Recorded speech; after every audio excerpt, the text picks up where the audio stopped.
Well, tonight we're taking a look at Acts chapter 24, verses 1 through 13. And a quick review, this whole section that goes from chapter 21, verse 17, to the end of chapter 26 is about Paul's witness before Jews, Gentiles, and kings. And for the most part, his witness is in a law court, but Paul kind of turns the law court into an evangelistic opportunity. So he's on trial defending himself, but at the same time he's sharing the message of Christ with Jews, Gentiles, and kings as well. And all of this was prophesied to Ananias back in Acts chapter 9, verse 15, where God said that this man is my chosen instrument to proclaim my name to the Gentiles and their kings and to the people of Israel. And we're seeing the fulfillment of that in the last part of the book of Acts. We just finished this section, Paul's witness before the Jews. And I'm sure at that point in his life, Paul was very happy to no longer be in Jerusalem, because he almost lost his life 4 times in 12 days. He comes to Jerusalem. Many tried to talk him out of going to Jerusalem. He ends up in the temple, going through a purification ceremony. One of the Jewish people from Ephesus accuses him of speaking against the law of Moses, of speaking against the people of Israel, and also taking Gentiles into parts of the temple that were forbidden for Gentiles to go. The end result of that was a riot. And the Jewish people grabbed Paul. They drug him out of the main temple area into the court of the Gentiles, because according to Jewish law, you weren't supposed to kill anybody in the temple area. So they drug him out of that area into the court of the Gentiles and began beating him to death. Well, fortunately for Paul, there was a Roman, basically a guard station where a lot of Roman troops were stationed right there on the northwest corner of the temple. And there was a Roman soldier up in the tower overlooking the temple area. And when this riot breaks out, he sends word to his captain, Lysias, that we've got a problem in the Jewish temple area. So they send 200 Roman troops. And when the Jewish people see 200 Roman soldiers running in their direction, they run the other direction, leaving Paul there, still alive, and Paul gets arrested. And after being arrested, Paul asks to address his Jewish audience. And the commander says, go ahead. He allows him to do that. And the Jewish people are, at that moment, very respectful. And they listened to Paul for a while. They even listened to part of Paul's testimony when he talks about Jesus and how he met Jesus on the road to Damascus. And they were quiet for that part. But when Paul mentioned the fact that God had called him to take the message of Jesus to the Gentiles, that word Gentiles caused the Jewish audience to just go ballistic. And we were back at riot stage once again. You see, at this particular time, which is about 57 AD, the Jewish people want their independence from Rome. They are tired of being under Roman tyranny. And they want to be free again. And they've been hoping for a Messiah to come and run off the Romans and give them their independence once again. In fact, in recent years, from around AD 57, there's been a lot of insurrections, a lot of rebellions against Rome, and Felix, the governor, has treated those rather cruelly.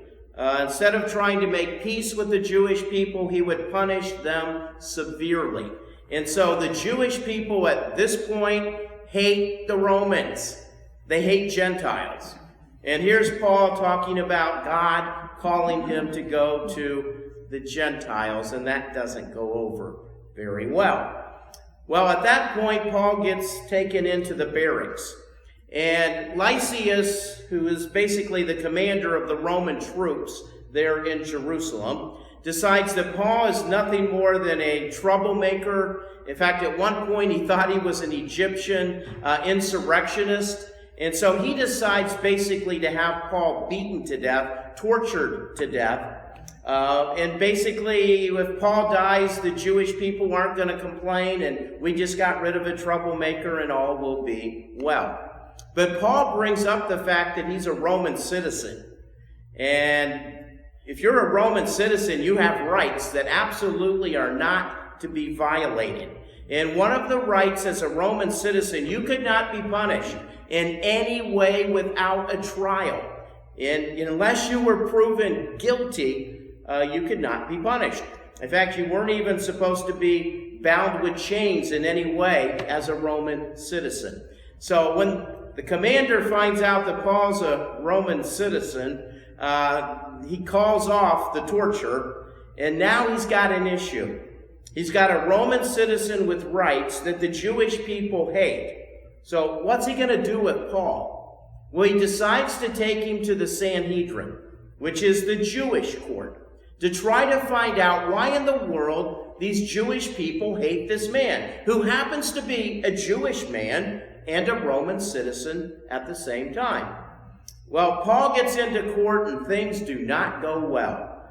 He inadvertently ends up insulting the high priest, and you can't insult the judge and expect to win the case. And Paul basically at that point knows he's in trouble. So he ends up splitting the Sanhedrin.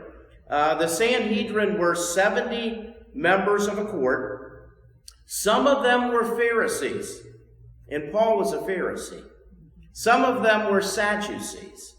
And so Paul says, I'm on trial here because of my belief in the resurrection of the dead. And all the Pharisees said, we believe in the resurrection. And all the Sadducees said, we don't believe in a resurrection. So the end result is the Pharisees and Sadducees start fighting one another. And the Sadducees were trying to get to Paul because they really just wanted to tear him to shreds. Fortunately, the commander's there and some Roman soldiers are there. That's the third time Paul could have lost his life. You may remember back in the early part of Acts when Stephen went before the Sanhedrin. These are supposed to be sophisticated, highly intelligent, diplomatic men.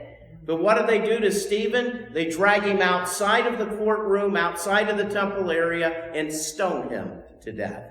And they would have liked to have done the same thing with Paul.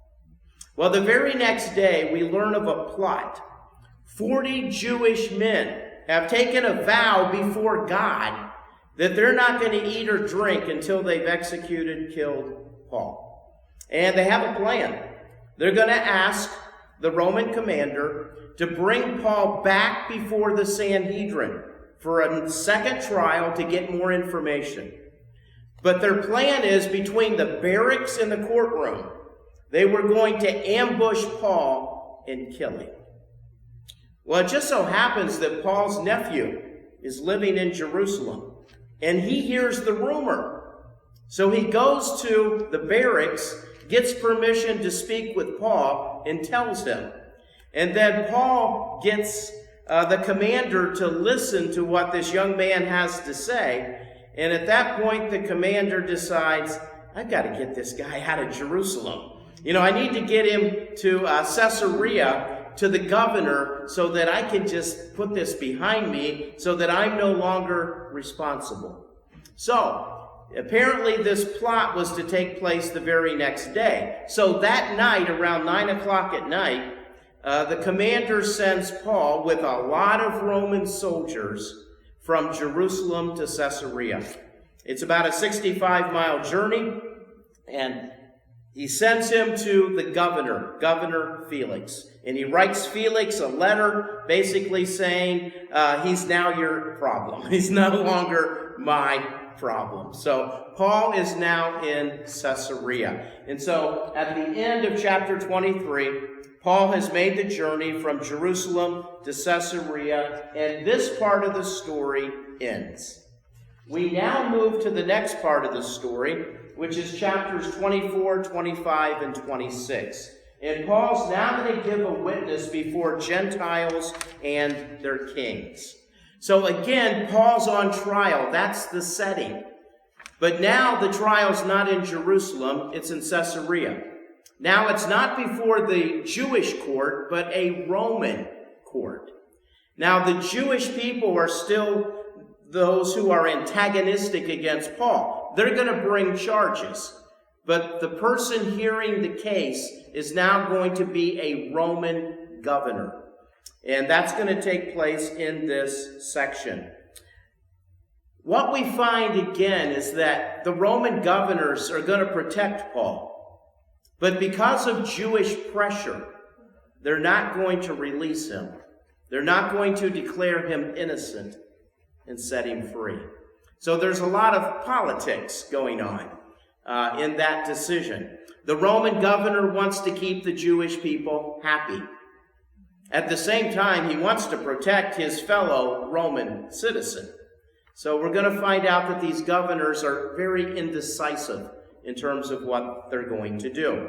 So Paul is going to stand trial before three public officials: Governor Felix, Governor Festus, and the Jewish king Agrippa II. So those are going to be the three trials that we're going to find in chapters 24, 25, and 26. And again, this is Paul's opportunity to not only defend himself, but to share his faith in Jesus with Gentiles who will be hearing these cases. So tonight we're going to begin with the trial before Felix. And this is the best example of a Roman court hearing that we have in the New Testament. In this particular case, we have the prosecution making the charges against Paul, and then Paul, the defendant, making a speech to defend himself. So this is the best example we have of what would take place in a Roman courtroom back in the first century. And just a little background, verses 1 and 2 is the setting for all of this. And then a man by the name of Tertullus, hired by the Jewish people, will bring the charges against Paul. And we're going to find out tonight there are three main capital charges that they're going to bring against Paul. And he will do that in second part of verse 2 all the way through verse 8. Then in verse 9, all the Jewish people in the courtroom say, yep, we agree with the charges. This man should be executed. We agree. Then in verses 10 through 21, Paul gets to give his defense. That was one of his rights as a Roman citizen. If somebody charges you with a crime, you have the right to defend yourself. And Paul's going to do that. And Paul's going to answer all three charges against him. And we get a little insight into the rhetoric, into the defense that Paul is going to make. And basically, the Jewish people are going to say that Paul is guilty of some political crimes against Rome. He causes riots. He's guilty of insurrection. He is a threat to the Roman government. Paul's going to defend himself by saying, I'm not a threat at all to the Roman government. What's going on here is simply a disagreement among Jewish people about their religion. It's an in-house disagreement about Judaism. Now, Judaism is an official, recognized, legal religion within the Roman Empire. In other words, the Roman government has said to Jewish people, you have the right and the freedom to practice your religion. And if Paul can prove that Christianity is part of Judaism, that means Christianity should be a legal, recognized religion within the Roman Empire as well. And if he can make that case, then the Roman governor should basically say, there's no problem here. There's no Roman law that's being broken. This is simply a disagreement among Jewish people about their religion, so you Jewish people settle it yourselves. We're not getting involved. And so that's what Paul is going to try to do. Well, tonight we're going to look at chapter 24, verses 1 through 13. So let me read those verses, and then we'll break them down one by one. And again, this is the best example that we have in the New Testament of what might have taken place in a Roman court of law in the first century. Chapter 24, verse 1, 5 days later, the high priest Ananias went down to Caesarea with some of the elders and a lawyer named Tertullus, and they brought their charges against Paul before the governor. When Paul was called in, Tertullus presented his case before Felix. We have enjoyed a long period of peace under you, and your foresight has brought about reforms in this nation. Everywhere and in every place, most excellent Felix, we acknowledge this with profound gratitude. But in order not to weary you further, I would request that you be kind enough to hear us briefly. We have found this man to be a troublemaker, stirring up riots among the Jews all over the world. He is a ringleader of the Nazarene sect and even tried to desecrate the temple. So we seized him. By examining him yourself, you will be able to learn the truth about all these charges we are bringing against him. The Jews joined in the accusation, asserting that these things were true. When the governor motioned for him to speak, Paul replied, I know that for a number of years you have been a judge over this nation, so I gladly make my defense. You can easily verify that no more than 12 days ago I went up to Jerusalem to worship. My accusers did not find me arguing with anyone at the temple or stirring up a crowd in the synagogues or anywhere else in the city. And they cannot prove to you the charges they are now making against me. Well, with that as our text, let's look at this verse by verse. Beginning with verse 1, it talks about 5 days later. Now, Lysias has brought Paul as a prisoner to Caesarea. And Felix has received him, and he's put him in basically protective custody. And he said, we will hear your case when your accusers show up. Now, according to Roman law, the accusers had up to 2 years to show up and make their case. In this case, the Jews were pretty quick about it. It only takes them 5 days to make the 65-mile journey from Jerusalem to Caesarea to begin this court case. So who are the accusers? The accusers are Ananias, the high priest, which back in first century Judaism, the high priest was the spiritual leader and the political leader of the Jewish people. Also, he brings some elders with him. These elders are most likely members of the Sanhedrin. They're most likely the Sadducean members of the Sanhedrin. You know, the ones who wanted to tear Paul from limb to limb, but didn't get a chance because the Roman commander was in their way. So they come too. And also a lawyer named Tertullus. And there is a question about Tertullus.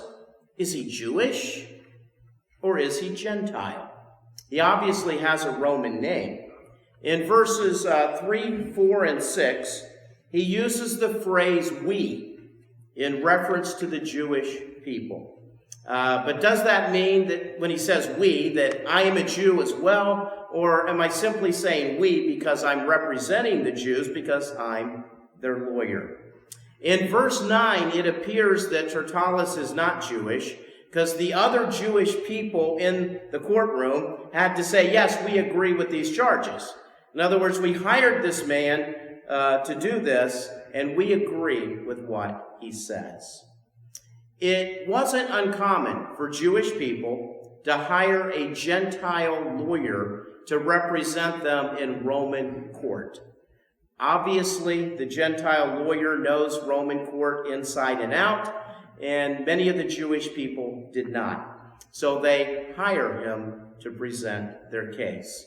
And yes, we do have a lawyer mentioned in the Bible, of all things. So, yes, his name is Tertullus. So he does make it into the text. He is skilled in Roman law, and he deserves his title of lawyer. Verse 2, Paul is called in, and the governor begins the case. Felix begins the case, and he may have used a crier to announce Paul, and Paul walks into the courtroom, and now the trial can begin. Like our trials today, the prosecution goes first. In fact, I think if you study Roman law and our law, there's a lot of similarities because we borrowed a lot of that from the Romans. So the prosecution goes first. And the prosecution gets to make a speech. He gets to present his case. Now, Luke probably doesn't record every word that's spoken in the courtroom, which I'm sure back in the first century that Roman law cases were a lot simpler and shorter than law cases today. Law cases today, by the time they're done, you've got a stack of paper, like this, and it's obvious that, you can't record all of that and put it in a book. So Luke is going to summarize what takes place. And it's interesting, as Luke summarizes this speech by Tertullus, most of the speech focuses upon flattering the judge. Now, according to rhetoric, if you're giving a speech in a courtroom, you always begin by saying something nice about the judge. The judge happens to be Governor Felix. This is not a trial by jury. This is a trial by a judge, the governor. So you got to get on the good side of the governor in your opening remarks, because after all, he's going to give the verdict. And so you want him to like you so that he'll give you a good verdict. And so Tertullus is going to compliment Governor Felix. And he does so by saying, we have enjoyed a long period of peace under you. Well, if you're a Jewish person living in the first century and you heard that, you would either throw up, laugh, or go crazy. Because what Tertullus says complimentary about Felix is really a bunch of lies. We could call it stretching the truth, but most likely these were just lies. In fact, under Felix, the Jewish people enjoyed less peace than under any other Roman governor they've had so far. It's not until about 10 years later, about 66 to 67, that peace completely falls apart. But Felix was a very cruel man. And because of his behavior, the Jewish people wanted to get rid of him. So there were a lot of rebellions, insurrections against him. And he always responded very cruelly by overly punishing the Jewish people, which only made them hate him more. So if Tertullus was being honest, we've endured a very long period of distress under you. This has been horrible since you've been our governor. But you can't say that. It's a court of law. You want him to side with you, so you butter him up a little bit. A long period of peace. And your foresight has brought about reforms or improvements in this nation. Felix hasn't improved anything. He's done nothing nice for the Jewish people. In fact, he's made their life miserable for them.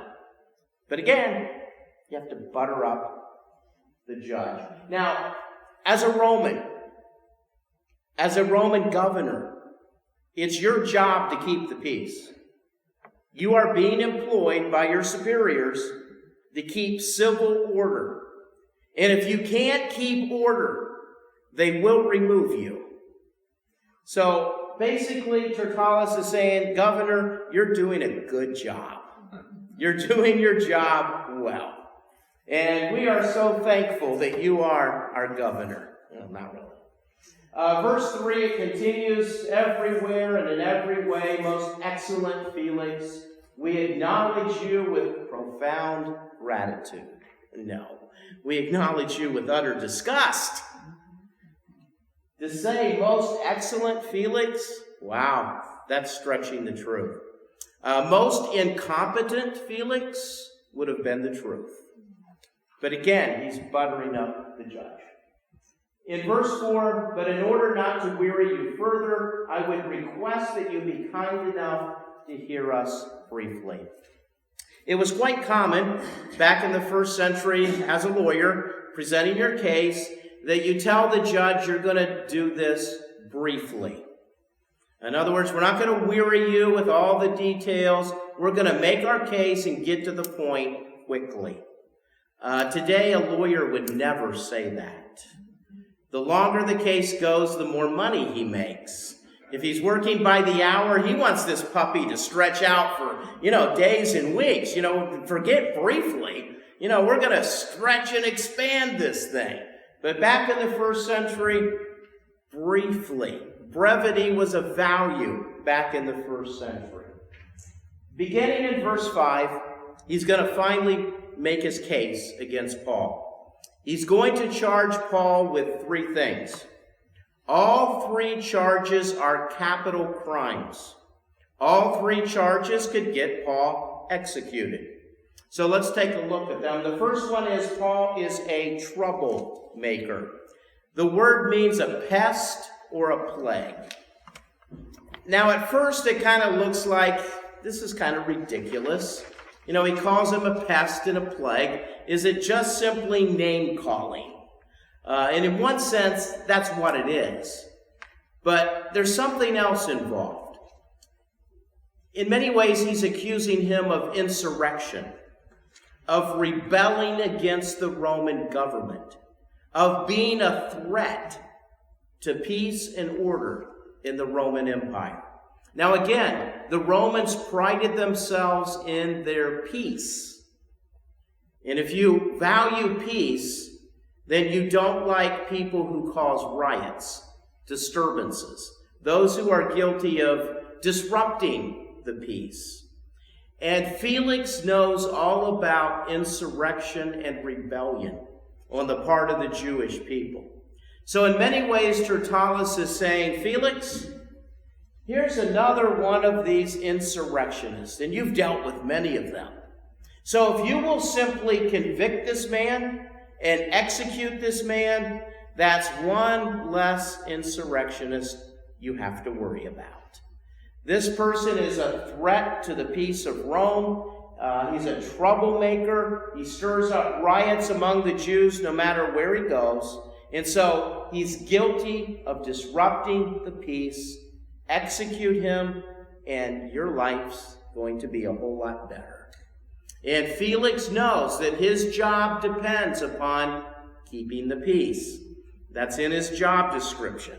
And if he can't keep the peace, he's going to lose his job.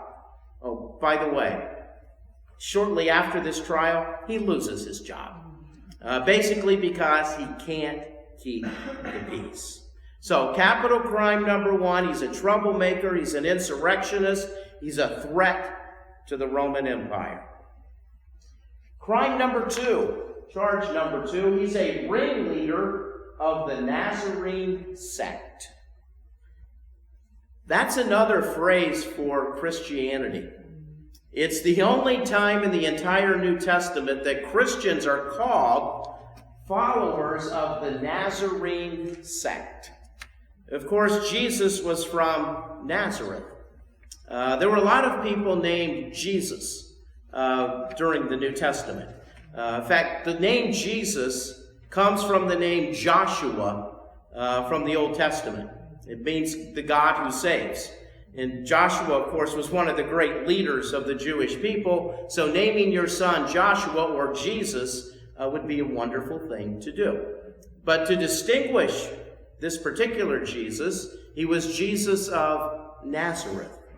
And so what the Jewish people are saying, what Tertullus is doing, it's a Nazarene sect.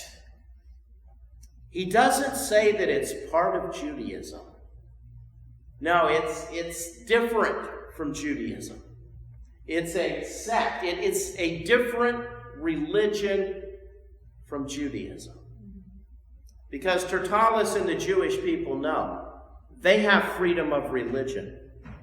And here's this group of people following Jesus of Nazareth as Messiah, trying to say that they're part of mainstream Judaism. In fact, Paul's going to later say that being a follower of Jesus is the fulfillment of Judaism. Because Judaism has been looking for a Messiah, and Jesus is that Messiah. But those who don't believe Jesus is the Messiah see believers in Jesus as heretics. They're part of a Nazarene sect. And as part of the Nazarene sect, these Christians, these followers of Jesus, are dangerous. They are the ones stirring up riots. So in many ways, Tertullus is saying that all the Christians are a threat to the Roman Empire because they're following this Messiah that the Jewish people don't believe in. Also by calling it a sect, a religion. The Roman Empire recognized certain religions. And if they recognized your religion, then it was legal for you to practice that religion. But it was illegal to practice a religion not recognized by the Roman government. So Paul is leading an illegal religion in the Roman government. And for that, he could lose his life. It was a capital crime to do that. And we'll find out later how Paul answers that. And then finally, he even tried to desecrate the temple. The original charge was Paul tried to take 2 Gentile men into the forbidden part of the temple, which in the temple there was the court of the Gentiles. And Gentiles were allowed there. But then there were these signs, basically saying if you're Gentile, you can go no further than this sign. And if you step over this sign into the other part of the temple, you're going to lose your life. And the Roman government gave the Jewish people permission to execute any Gentile who crossed that line, who went into the part of the temple where only Jewish people were allowed. Now, the history books don't tell us of anyone who actually crossed the line and was executed. But they accused Paul of taking Gentiles into the Jewish-only section of the temple. And here's their logic. The Romans had already given the Jewish people permission to execute anyone who crossed the line.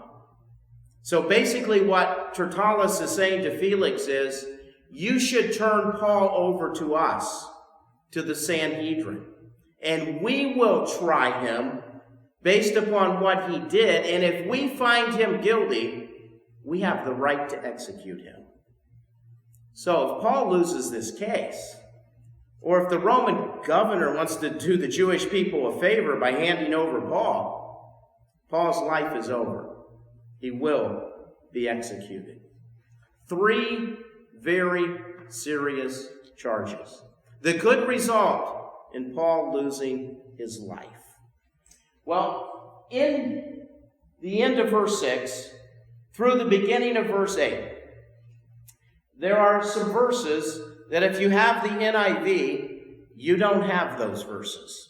If you have the King James, you have those verses.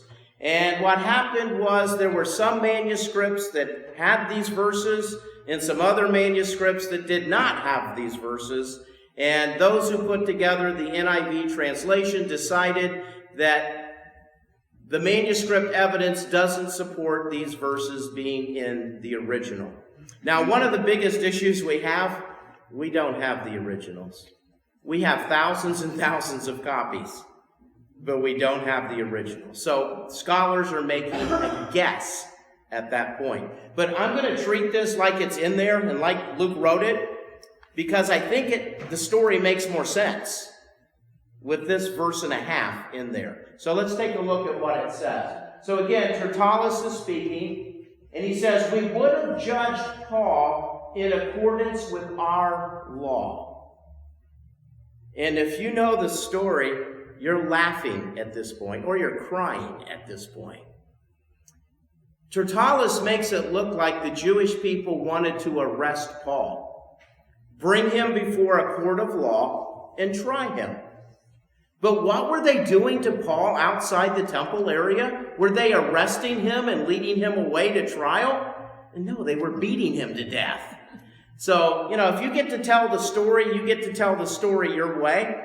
And so this is how Tertullus tells the story. We wanted to judge him according to our law. No, they just wanted to execute him. And then verse 7, "But the commander Lysias came and took him from us with much violence."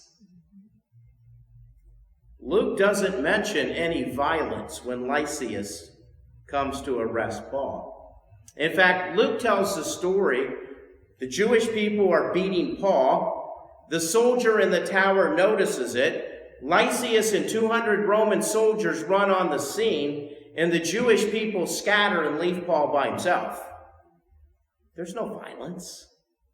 But again, if you get to tell the story, you can tell the story your way. Ordering his accusers to come before you. Now that part is true, because after Lysias snuck Paul out of Jerusalem under the cover of darkness, heavily guarded by Roman troops, and got him out of town, then Lysias sent a message to the Sanhedrin basically saying, "Paul's not here anymore. I sent him to Caesarea. If you want to press charges, you can go to Caesarea and press your charges." And that's what they do. Then the last part of verse 8 says, "By examining him." And I put him in red because the question is, who are we referring to by him? Now, if we take the longer reading, the one we just looked at, him is probably a reference to Lysias. So Tertullus is saying to Felix, by examining Lysias, who, by the way, is not there, he's not in the courtroom, you yourself will be able to learn the truth about all these charges we are bringing against Paul. So in other words, Governor, if you will ask the Roman commander, he will basically confirm our side of the story, which I don't think so. Lysias would tell a very different story. But Lysias is not in the courtroom. He's back in Jerusalem. And in many ways, the Jewish people have just given the governor an out. If he doesn't want to decide this case, he can delay it, because there's another witness that needs to be questioned. Now, if you take the shorter reading, like the one in the NIV, this could be a reference to Paul. And basically what Tertullus was saying is, Governor, if you'll simply examine Paul yourself, you'll be able to learn the truth about all these charges we are bringing against him. In other words, just give Paul a little rope, hang himself. Ask him some questions, and basically his answers, he'll incriminate himself. But Paul's like most defendants. He's going to deny the charges.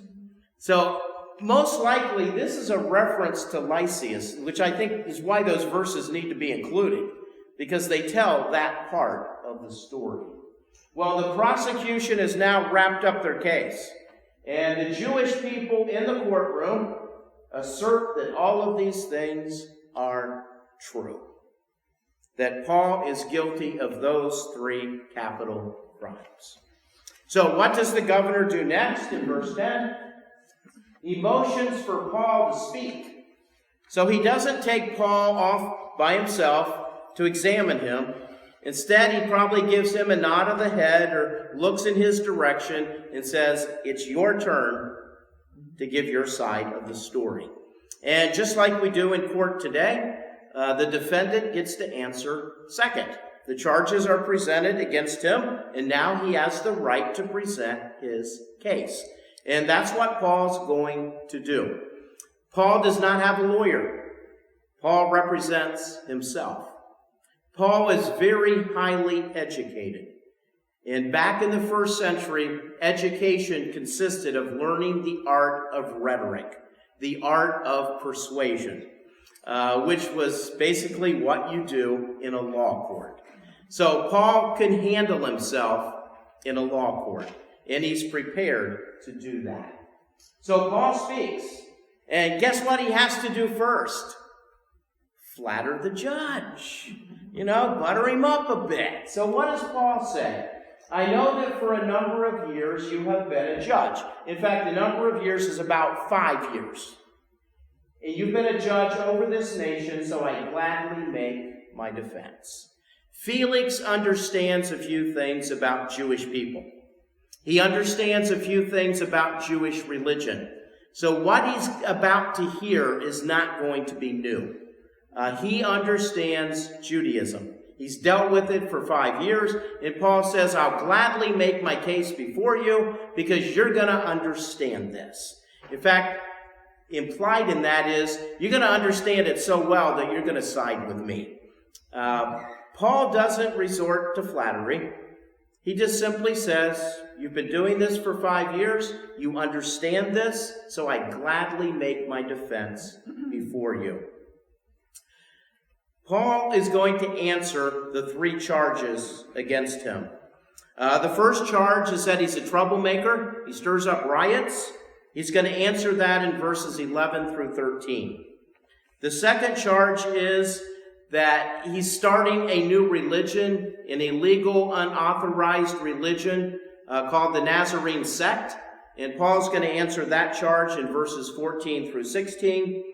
And then he's going to answer the third charge that he brought Gentiles into the temple in verses 20 and 21. So Paul's going to answer all 3 charges, just like you would do in a court of law. So he begins in verse 11 by answering that first charge. The first charge is you're a troublemaker, you're a pest, you're a plague, you stir up riots, you're a threat to the Roman government. Basically, you're guilty of insurrection. So what does Paul say about that? Well, you can easily verify that no more than 12 days ago, I went up to Jerusalem to worship. In other words, I went to Jerusalem about 12 days ago. Is that really enough time to form a rebellion? Can I form an army and somehow try to take over the Roman government in 12 days? Of course not. And not only that, I did not go to Jerusalem to riot. I went there to worship. I had no intention of starting any trouble. My intention in going to Jerusalem as a good Jewish person, which he's about to explain, is to go there to worship. So worship, not riot, is why I was in town. My accusers did not find me arguing with anyone.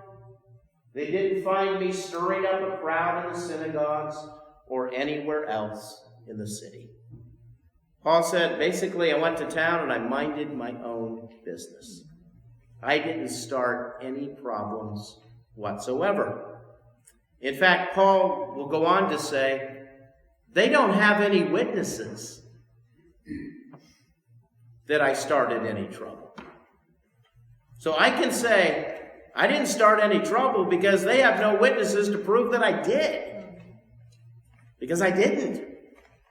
And then in verse 13, they cannot prove to you the charges they are making against me. In other words, they can make charges all day long, but they can't prove any of them. And apparently, there were no witnesses. I mean, the guys from Ephesus who accused Paul of taking Gentiles into the temple area that was for Jews only, they're not there. Chances are they're back at Ephesus. So his accusers are not even in the courtroom. Paul says, you can't prove anything because you don't even have a witness against me. We're going to pick up there next week, and we'll look at the rest of Paul's defense. But have you ever been accused of something that simply was not true?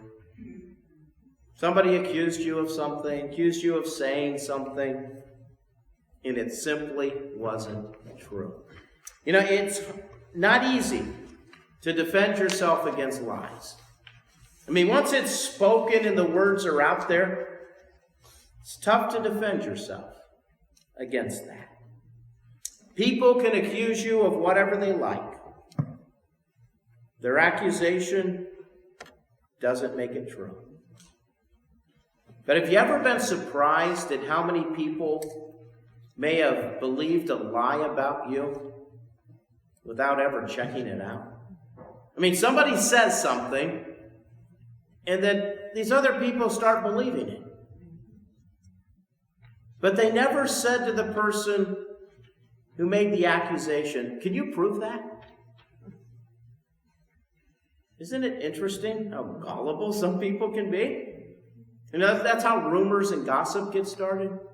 You know, somebody says something and somebody else believes it without ever checking it out. And then they spread it to somebody else. And pretty soon you've got this lie out there. And the question becomes, how do you deal with that? I remember I took state and local government back in the early 1980s. And politics back then was it wasn't as bad as it is today. But one of the candidates called the other candidate a wimp. And my professor goes, how do you defend yourself against that? You know, do you get up and say, I'm not a wimp? You know, that's not gonna cut it. But it's amazing, the words that are spoken, and people believe it without ever checking it out. And Paul is saying these Jewish people are accusing me of things, and they can't prove any of them. That's where we get our phrase, innocent until proven guilty. Maybe we should treat gossip that way too. The person is innocent until proven guilty. Make the person prove it. And chances are, well, I just heard it from somebody else. But they're spreading it like wildfire. Lies can cause a lot of heartache, a lot of pain. I mean, if this judge believes these lies, Paul's going to lose his life. And today we may not lose our life because of a lie, but we could lose our credibility, we could lose our reputation because somebody spread a lie. And nobody checked it out. So think about that next time you hear some gossip. Well, let's pray. Heavenly Father, thank you that you're such a good God. And Father, thank you that you work in our circumstances, even when we're not aware of the fact that you are working. And Father, we've learned tonight about dealing with gossip, dealing with accusations. And as we read these accusations against Paul, there may be a sliver of truth in them. He is the leader of a Christian movement. But all of the charges against him were false. But yet somebody might believe it just because it was spoken. And Father, we're that way today. So Father, give us discerning ears so that we can know the truth and know what is also a lie. And may we force people to prove what they're really saying. Just don't take it at face value just because they said it. So, Father, I pray that this week you'll give us opportunities to share good news, the good news of Christ with people, even as Paul is seeking to do. I pray all of these things in Jesus' name. Amen.